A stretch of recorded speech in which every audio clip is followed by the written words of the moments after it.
નમસ્કાર વિદ્યાર્થી મિત્રો, આજે આપણે વિષય હિન્દીમાં પાઠ 8 દોહા અષ્ટક પાઠ 8 દોહા અષ્ટક, જેના કવિ છે કબીર, તુલસીદાસ અને રહીમ। તો અહીંયા कि दोहे हिंदी भाषा साहित्य की अनमोल निधि है। दोहे व्यवहारिक दृष्टांतों के माध्यम से सरल सहज रूप में जीवन, लोक व्यवहार, गुण, स्वभाव, नीति, रीति आदि से परिचित कराते हैं। तो अहिया जे दोहानो आपेला छे ए दोहा एम का आपने व्यवहारिक दृष्टांतो आपीने एना द्वारा आपने सरल सहज रीते जीवन में तेमज लोक व्यवहार में रोजिंदा जीवन में अपना व्यवहार में गुण, स्वभाव, नीति, भाती आम अलग अलग रीते आपने परिचय करावे छे। तो प्रस्तुत इकाई में कबीर, तुलसीदास और रहीम के चुने गए इससे ही दोहे संकलित है। आ पाठनी अंदर अहींया बतावेला छे जे दोहा अष्टक में 3 कवि तरीके कबीर, तुलसीदास और रहीम एमना अलग अलग दोहाओ छे। ज्यारे कबीरना 3 दोहाओ छे ए आपणे सारो एवो जीवन जीवવાનો બોધ આપે છે, જ્યારે તુલસીદાસના 2 दोहाओ અને રહીમના 3 છે। તો અહીંયા મિત્રો આપણે दोहाનો પરિચય લઈએ તે પહેલાં આપણે કવિ પરિચય એટલે કે એની થોડું જાણ મેળવીએ। તો દરેક વિદ્યાર્થી પોતાની પુસ્તકમાં પાના નંબર 43 ઉપર જુએ તો અહીંયા पहला कबीर, तो कि ये 15वीं शताब्दी के कवि है। ये बड़े संत थे। इन्होंने हिंदू और मुसलमानों को उनकी गलतियों के लिए फटकारा है और दोनों को हिल मिलकर रहने का उपदेश दिया है। मतलब कि कबीरे अहिया हिंदू मुसलमानों जे कई भूलो छे ए भूलो पर कटाक्ष कर्यो छे अने एमने समजाव्या छे अने दरेक हिंदू मुस्लिम ने हळीमळीने रहेवानो अहिया उपदेश आप्यो छे। बराबर, एमना दोहानी अंदर बीजू छे तुलसीदास, तो कि ये 16वीं शताब्दी के प्रसिद्ध राम भक्त कवि थे। इन्होंने रामचरितमानस नामक प्रसिद्ध ग्रंथ लिखा है। त्यार पछी एमना पण 2 दोहाओ छे, ए पण सारो एवो आपणने हळीमळीने रहेवानो अने जीवनमां जीवવાનો सहयोगथी एवो बोध आपे छे आपणने। बराबर, त्यार पछी रहीम, तो रहीम इनका पूरा नाम अब्दुल रहीम खान खाना। ये बड़े उदार और अनुभवी थे। हिंदी में इन्होंने बहुत ही सुंदर दोहे लिखे हैं। तो अहिया एमना पण 3 दोहाओ छे। आम 3 कविओए पोतानी अलग अलग शैली में आपने सरस मजाना बोध आपे जीवन में उपयोगी बने एवा अहींया दोहा आप्या छे। तो आज आपणे जोईए तो कबीरनो पहेलो दोहो छे कि बड़ा हुआ तो क्या हुआ, जैसे पेड़ खजूर, पंथी को छाया नहीं, फल लागे अति दूर। के छे कि बड़ा हुआ तो क्या हुआ, जैसे पेड़ खजूर, पंथी को छाया नहीं, फल लागे अति दूर। तो रहीम कबीर आ दोहानी अंदर समझावे छे कि मोटा एक बड़ा एटले कि मोटा मोटा होवा एम का मोटा होवाथी कयो शुं क्या हो एम का खजूरनुं जे झाड़ छे महान होवाथी कई फायदो नहीं। महान होवाथी आपणे दयाळु होवा जोईए, बीजाने मददरूप थवानुं होवुं जोईए। एम बड़ा एटले कि महान एटले महान बनीए एने आपणे गर्व कहीए कि हुं महान छुं, पण क्यारे कोईना काममां आवीए नहीं तो ए कामनुं नथी। तो अहींया कबीर कहे छे कि बड़ा होवाथी कोई फायदो नथी, मोटा होवाथी कोई फायदो नथी। जेम खजूरनी पेड़नी जेम कि खजूरनुं पेड़ अतिशय मोटुं होय छे, परंतु ते कोई मुसाफर के पशु पक्षी कोईने छायडो आपतो नथी। कहे छे कि पंथी को छाया नहीं, पंथी एटले मुसाफर, मुसाफरने छायडो मळतो नथी। अने फल लागे अति दूर, अने एनुं फळ होय छे पण एना फळ पर ખૂબ દૂર હોય છે, ખૂબ ઊંચે હોય છે, એટલે આપણે એના ફળ પણ ખાઈ શકતા નથી. એટલે આ દોહા ઉપરથી કબીર કહેવા માંગે છે કે આપણે પણ જો સમાજની અંદર મહાન હોઈએ પણ જો કોઈ બીજાના મદદરૂપ ન થઈએ, બીજાના કામ ન આવીએ તો એમાં કંઈ આપણી વિશેષતા વધતી નથી. અહીંયા ખજૂરના ઝાડના ઉદાહરણથી આપણને અહીંયા સરસ મજાનું કબીરે બહુ સમજાવે છે. ત્યાર પછી બીજું છે કે સાધુ એસા ચાહીએ જૈસા સુપ સુભાય, સાર સાર કો ગ્રહી રહે થોથા દે ઉડાય. અહીંયા કે છે દે ઉડાય એટલે સાધુ એટલે કે સંત માણસ, સાધુ સજ્જન માણસ, એની વાતો કરી છે અહીંયા. સાધુ સંત સજ્જન માણસની વાત કરવામાં આવી છે. કબીર કહે છે કે સાધુ માણસ, સંત માણસ હંમેશા સુપડાના સ્વભાવ જેવો હોય છે. સુપડાના સ્વભાવ જેવો હોય છે. જેમ સુપડું સારા અનાજને ગ્રહણ કરે છે અને ખરાબ અનાજ હોય એની અંદર જે ફોતરા હોય છે, નકામું હોય છે, એને શું કરે છે? બહાર ફેંકી દે છે. સારા અનાજને ગ્રહણ કરે છે, એ પોતાની તરફ ખેંચે છે અને ફોતરા અને નકામા અનાજને બહાર ફેંકી દે છે. તેમ સાધુ અને સંત માણસ પણ સારા જે ગ્રંથ હોય છે, એનું જે મહત્વ હોય છે એને ગ્રહણ કરે છે અને નકામું હોય છે એને ઉડાડી દે છે. આમ સજ્જન માણસ હોય છે, સાધુ માણસ હોય છે, એ સુપડાના સ્વભાવ જેવો હોય છે. તો બીજા જે દોહામાં કબીરે મસ્ત સુપડાના ઉદાહરણ દ્વારા આપણને સારો એવો ઉપદેશ આપ્યો છે. ત્યાર પછી ત્રીજો છે કે માખી ગુડ में गड़ी रहे पंख रहो लिपटाए, हाथ मले और सिर धुने लालच बुरी बलाए. તો અહીંયા કહે છે કે માખીના ઉદાહરણ દ્વારા કહે છે કે માખી હંમેશા ગોળ ખાવા માટે, ગુડ એટલે કે ગોળ ખાવા માટે હંમેશા ગોળની અંદર જ ફરતી હોય છે, ગોળ પર જ ફરતી હોય છે.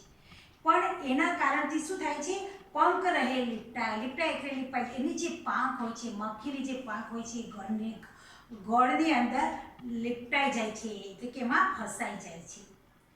હાથ દ્વારા, હાથ મલે ઓર સિર, એ ગમે તેટલો પ્રયત્ન કરે, હાથ દ્વારા માથું હલાવે છે, છતાં પણ તે એમાંથી નીકળી શકતી નથી. એકવાર ગોળમાં ફસાયેલી માખી ક્યારેય નીકળી શકતી નથી. એટલે કહેવાય છે કે લાલચ એ આપણને હંમેશા નુકસાન જ કરે છે. એ શું કે છે? બુરી બલા એટલે આપણને હંમેશા માટે નુકસાન કરતી હોય છે. એટલે માખીનું ઉદાહરણ આપ્યું છે કે માખી હંમેશા ગોળ ખાવા માટે એ પોતે ગોળની ઉપર જ ફરતી હોય છે અને છેલ્લે અતિશય એમાં ગોળ ખાવાને લાલચથી પોતે ગોળની અંદર ફસાય છે અને એ પોતે ગમે તેટલા હાથ હલાવે, સિર હલાવે, પોતાનું મસ્તક હલાવે, છતાં પણ એમાંથી છૂટી શકતી નથી. કે છે કબીર અહીંયા કે છે એમાંથી નીકળી શકતી નથી. તેમ માણસ જો અતિશય લોભ કરે, બહુ લાલચ રાખે, તો લાલચ આપણને મોટો નુકસાન કરતી હોય છે, આપણને એનાથી નુકસાન થતું હોય છે. આ રીતે અહીંયા કબીરે પોતાના 3 દોહામાં સરસ મજાના ઉદાહરણ દ્વારા આપણને સારો એવો જીવન જીવવાનો બોધ આપ્યો છે. બરાબર. ત્યાર પછી તુલસીદાસનું જોઈએ આપણે. तो मित्रों, तुलसीदास कहे छे कि तुलसी इस संसार में भांति भांति के लोग सबसे हिलमिल चालिए नदी नाव समझो. કે છે તુલસી કહે છે કે આ સંસારની અંદર, આ જગતની અંદર અલગ અલગ જ્ઞાતિના લોકો રહે છે, જુદી જુદી જ્ઞાતિના જુદા જુદા સ્વભાવના લોકો રહેતા હોય છે, પણ દરેક માણસે હળીમળીને રહેવું જોઈએ. જેમ નદી અને નાવ, નદી અને હોડીના સંયોગથી ચાલતી હોય છે, તેમ દરેક માણસ ભલે અલગ અલગ જ્ઞાતિના હોય, ગમે તે અલગ અલગ આપણી જે કુટેવો હોય એ છતાં ભૂલીને આપણે બધાને હળીમળીને એક સાથે રહેવાથી આપણો સંસાર કંઈક, આપણું જીવન કંઈક જુદું જ આપણને અનોખું એવું આપણને લાગતું હોય છે. તો અહીંયા તુલસીદાસ પણ સરસ મજાના ઉદાહરણ દ્વારા આપણને સારું જીવન જીવવાનો બોધ આપે છે કે જો જીવન સારું જીવવું હોય તો સંસારની અંદર અલગ અલગ જ્ઞાતિના લોકો હોઈએ, અલગ અલગ રૂપરંગ, ગમે તે રીતે પણ આપણે બધાએ હળીમળીને રહીએ તો સારું એવું આપણું જીવન જીવી શકીએ છીએ. ત્યાર પછી तुलसीदास ने बीजो दोहो જોઈએ કે तुलसी हाय गरीब की कबहू न खाली जाए, मुए ढोर के चाम से लो भस्म हो जाए. તો તુલસીદાસ કહે છે કે ગરીબની હાય એ ક્યારેય ખાલી જતી નથી. આપણે કોઈ ગરીબની હાય લઈએ તો ચોક્કસ આપણને એનું નુકસાન જ થતું હોય છે.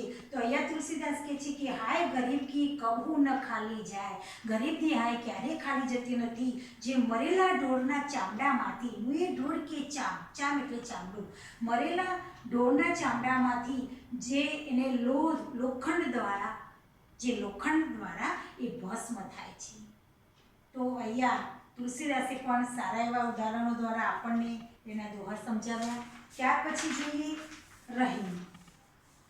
રહીમનો જે છે કે રહીમ धागा प्रेम का मत तोड़ो चटकाए, टूटे से फिर ना जुड़े जुड़े गांठ पड़ जाए.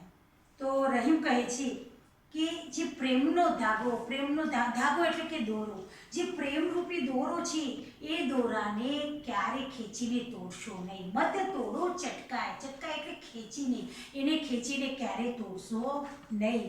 કેમ કે તૂટે સે ફિર ના જુડે, તૂટ્યા પછી એને ફરીથી આપણે જોડી શકતા નથી. એટલે પ્રેમનો ધાગો તમે ખેંચીને ક્યારે તોડશો નહીં. કેમ કે તોડ્યા પછી એને ફરીથી જોડી શકાતું નથી, ફરીથી એને બાંધી શકાતું નથી. અને જો જોડી શકે તો પછી એમાં શું થાય છે? ગાંઠ પડી જાય છે. જુડે ગાંઠ પડી જાય, ભલે પછી જોડીએ પણ છતાં એમાં આપણે ગાંઠ બાંધવી પડે છે. આ રીતે રહીમ કહે છે કે પ્રેમનો ધાગો છે એને ક્યારે ખેંચીને તોડશો નહીં. જો તૂટ્યા પછી એને ફરીથી સારી રીતે જોડી શકાતો નથી, અને જોડી શકાય તો એમાં ગાંઠ પડી જાય છે.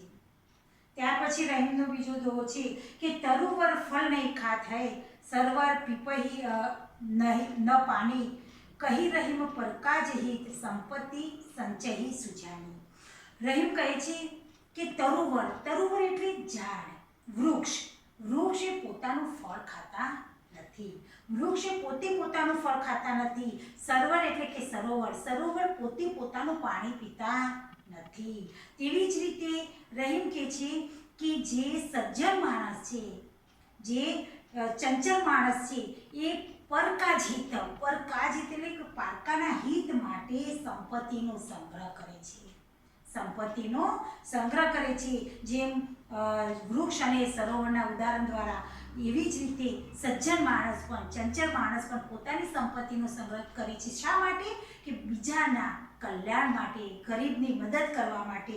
તો અહીંયા રહીમ કહે છે કે જે વૃક્ષ પોતાનું ફળ ખાતું નથી તે બીજાના જ માટે હોય છે, જ્યારે સરોવર પણ પોતે જ પોતાનું પાણી પીતા નથી, તેમ સજ્જન માણસ છે, જે ચંચળ માણસ છે, એ પોતાની સંપત્તિ બીજા માટે ઉપયોગ કરે છે.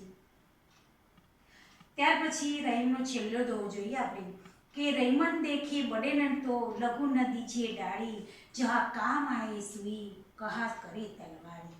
રહીમ કહે છે કે બડે કો એમ કે મોટા લોકોને દેખીને નાના લોકોની ઉપેક્ષા ન કરવી. મોટા લોકોને દેખીને નાના લોકોની ઉપેક્ષા ન કરવી. જેમ મોટી વસ્તુને જોઈને નાની વસ્તુ ફેંકી ન દેવી. કેમ કે જ્યાં કામ આવે છે સુઈ એટલે કે સોય, ત્યાં તલવાર શું કરે કામ? જ્યાં સોયનું કામ હોય છે ત્યાં તલવાર કામ આવતી નથી. તો અહીંયા મસ્ત ઉદાહરણ દ્વારા અહીંયા આપણને રહીમ કહે છે કે મોટી વસ્તુને જોઈને નાની વસ્તુ ફેંકી ન દેવી. એવી જ રીતે સમાજની અંદર પણ મોટા લોકોને જોઈને નાના લોકોની ઉપેક્ષા કરવી જોઈએ નહીં.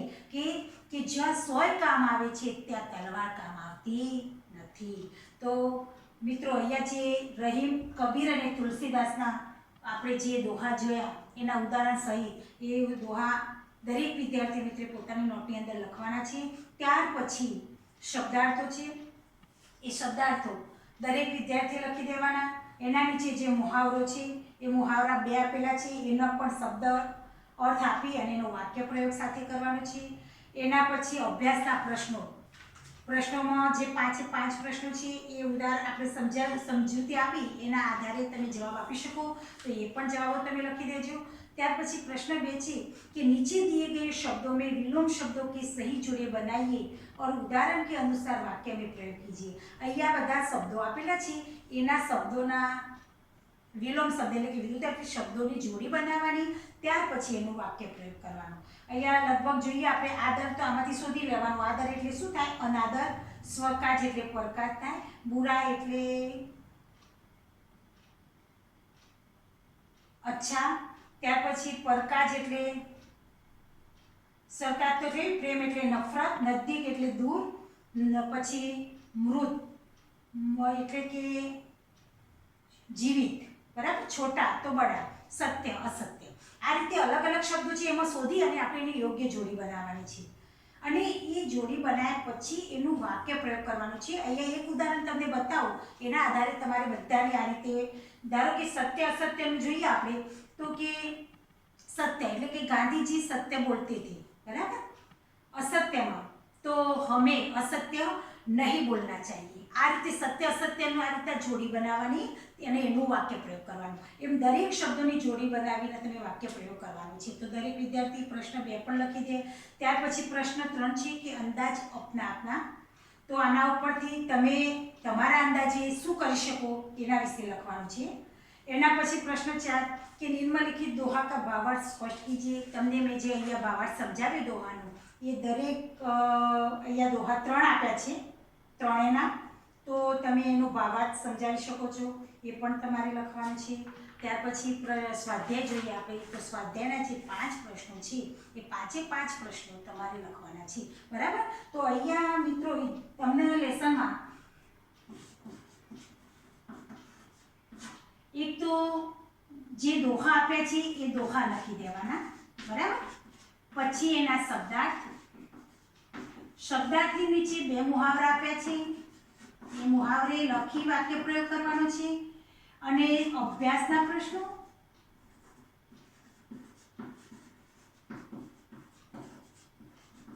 ત્યાર પછી સ્વાધ્યાયના પ્રશ્નો. અહીં સુધી દરેક વિદ્યાર્થીએ લેસન કરવાનું છે, બરાબર. તો અહીં સુધી લેસન કરજો. એના પછીના પિરિયડમાં આપણે જોઈશું એના નીચે જે સ્વાધ્યાય નીચે ભાષા સૂચકતા આપી છે અને પાછળ કંઈક પુનરાવર્તન છે એવું તમને આવતા પિરિયડમાં સમજાવીશ. આખા સ્વાધ્યાય સુધી કામ કરી લેજો.